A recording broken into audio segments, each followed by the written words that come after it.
Abuya Cecep Bustomi Pandeglang, Banten, sosok ulama karismatik asal Banten yang terkenal dengan ketegasan dan keberaniannya.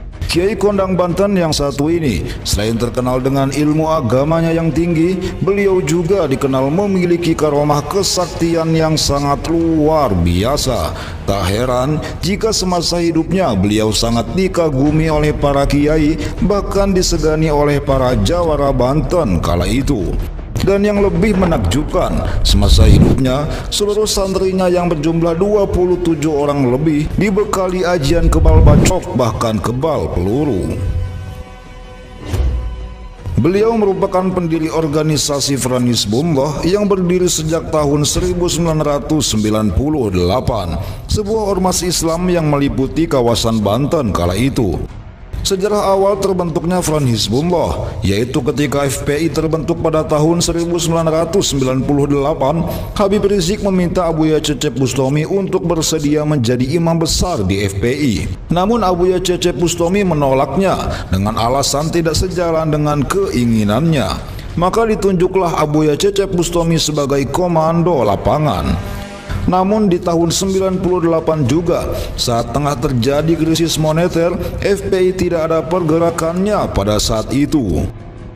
Hingga akhirnya secara diam-diam dan tidak langsung, Abuya Cecep Bustomi menyatakan dirinya telah keluar dari FPI dan mendirikan Front Hizbullah yang dipimpin langsung oleh Abuya Cecep Bustomi. Front Hizbullah ini tidak memiliki struktur kepengurusan, sebab Front Hizbullah berlandaskan imamah yang berarti dipimpin oleh satu komando saja, yakni Abuya Cecep Bustomi yang memegang semua alih struktural. Mottonya, Aish Kariman au Mut Syahidan, hidup mulia atau mati syahid. Amar ma'ruf nahi mungkar, mengajak kepada kebenaran dan mencegah kemungkaran.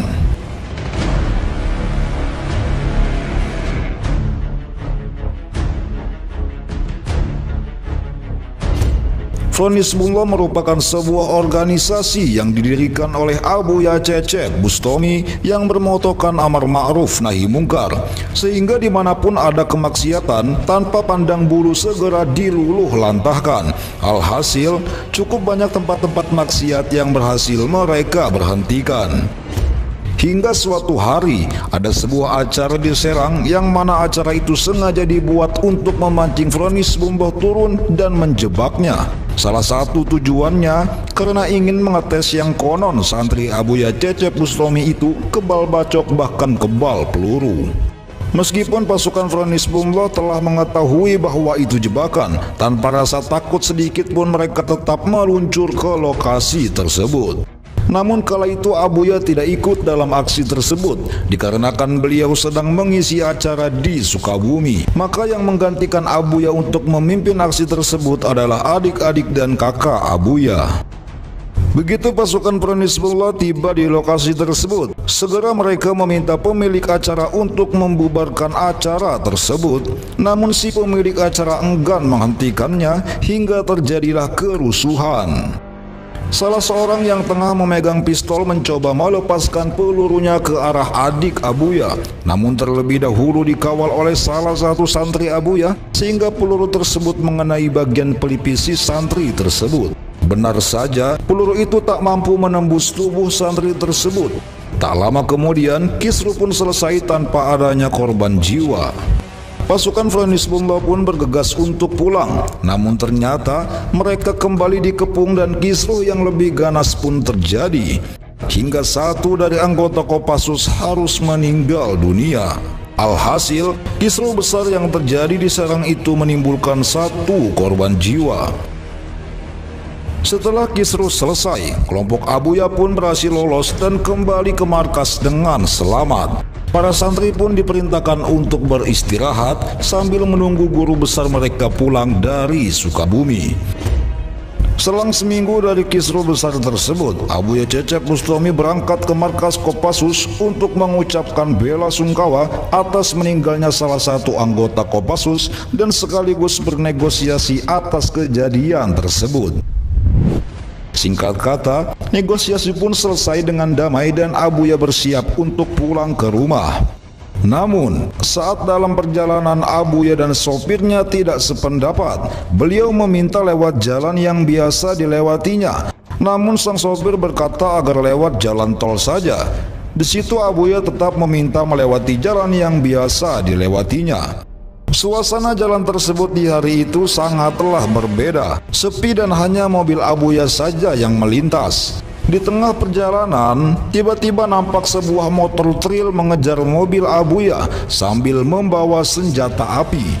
Begitu mobil Abuya berhasil disalip, dengan lihai si pengendara motor itu berdiri di atas motor dan langsung mengarahkan tembakannya kepada Abuya. Nampaknya ia telah mengetahui bahwa Abuya kebal peluru, sehingga peluru yang si pengendara motor itu gunakan adalah peluru khusus yang terbuat dari emas. Alhasil, 3 butir peluru emas berhasil menembus tubuh Abuya Cecep Bustomi. Melihat Abuya yang kesakitan akibat tembakan, sang sopir langsung tancap gas mencari jalan keluar ke tempat yang lebih ramai. Hingga tibalah mereka di sebuah pasar di daerah Serang. Di situ sudah banyak orang yang berbadan kekar menunggu Abuya tiada lain untuk menghabisinya. Hingga akhirnya Abuya keluar dari mobil sambil berteriak. Tak lama kemudian, beliau pun jatuh terbaring di tengah jalan. Lalu sang sopir segera mencari telepon umum untuk mengabari keluarga Abuya bahwasanya Abuya sedang diserang dan dalam keadaan bahaya. Setelah mengabari keluarga Abuya, sang sopir kembali mencari Abuya dan ternyata sudah tidak ada di lokasi tersebut.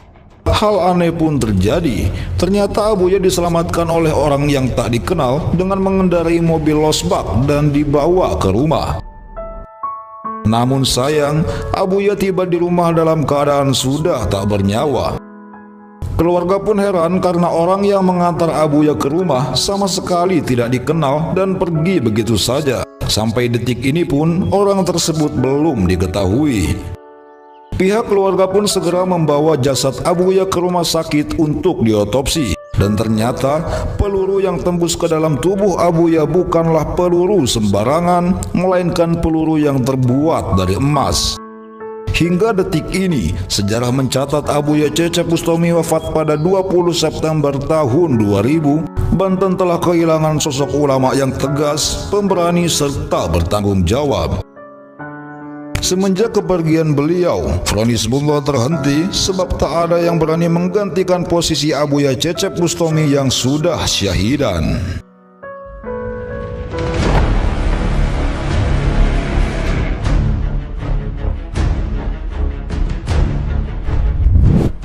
Setelah Abuya Cecep dimakamkan, pihak kepolisian berkali-kali meminta jasad Abuya untuk diotopsi, namun pihak keluarga selalu menolaknya. Hingga bertepatan setelah 8 bulan Abuya dikebumikan, pihak kepolisian beserta tim medis rumah sakit tetap membongkar kuburan Abuya untuk melanjutkan otopsi secara diam-diam. Sekitar 200 lebih anggota kepolisian berjaga ketat di area pemakaman tersebut. Hingga salah seorang warga memberitahu kepada keluarga Abuya bahwasanya di sekitar makam Abuya dikelilingi aparat kepolisian. Maka dengan segera adik dan kakak-kakak Abuya menuju pemakaman Abuya. Begitu mereka mengetahui bahwa kuburan Abuya akan dibongkar, mereka pun mencoba melawannya. Namun apalah daya, mereka tak bisa berbuat apa-apa. Mereka pun pasrah dan terpaksa membiarkan makam Abuya dibongkar dengan syarat pihak keluarga harus menyaksikannya langsung. Singkat cerita, karena alat pendeteksi terus berbunyi menandakan masih ada peluru yang bersarang di jasad Abuya, pembongkaran pun berlangsung. Setelah beberapa lama, terlihatlah bambu penghalang dan itu membuat orang-orang yang ada di situ terkejut. Bambu yang seharusnya sudah kropos dan dimakan rayap, namun ternyata bambu itu masih sangat hijau mengkilap dan tumbuh akar di sekitarnya seolah-olah melindungi jasad Abuya. Kemudian pembongkaran berlanjut. Lagi-lagi mereka dikagetkan oleh kain kafan Abuya yang masih sangat bersih dan wangi meski sudah 8 bulan lamanya mengendap di dalam tanah. Luar biasa. Setelah itu ruang otopsi dadakan pun dibuat dan jasad Abuya diangkat menuju ruang tersebut.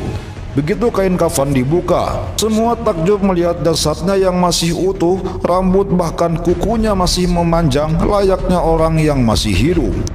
Lalu pembedahan pun dimulai dengan tujuan mengangkat peluru yang masih bersarang di tubuh Abuya. Namun ternyata tim medis tidak menemukan apa-apa, semuanya normal dan bagian dalam tubuh Abuya pun utuh layaknya orang yang masih hidup. Lalu jasad Abuya dibersihkan dan kembali dikuburkan. Sungguh menakjubkan. Inilah bukti kuasa Allah yang diberikan kepada hamba yang dicintainya. Wallahu a'lamu bissawab.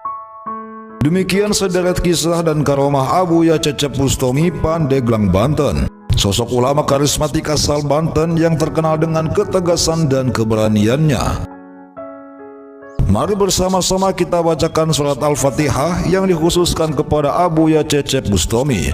Semoga kita semua diakui sebagai murid beliau, hingga kelak Allah kumpulkan kita bersama beliau di surganya. Amin ya rabbal alamin.